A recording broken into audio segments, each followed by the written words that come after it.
May isang hidden Android settings na halos lahat ay hindi alam at kapag nagkamali ang galaw, pwede kang magsisi agad. Hindi ito pang developer lang at sa susunod na ilang segundo, ipapakita ko sa iyo bakit kailangan mo itong i-enable. Okay? So, ayan, punta tayo sa settings ng ating cellphone. Tapos, punta tayo sa additional settings. Tapos, dito sa developer option, tap mo lang yan. Tapos, makikita mo dito, USB debugging. Ito yung sinasabi ko sa inyo na dapat nyo i-turn on.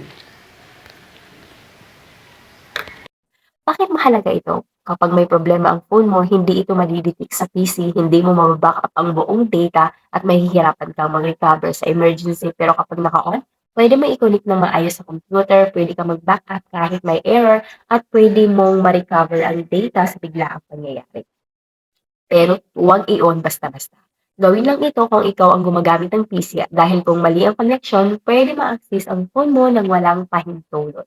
Sa susunod na video, ipapakita ko kung kailan safe i-on at kailan dapat i-off ang USB debugging. Ayan, kung nagustuhan mo ang video at gusto mo ng mga ganitong tips, please share, like, follow para hindi mo ma-miss ang mga susunod na tips. Thank you for watching. God bless!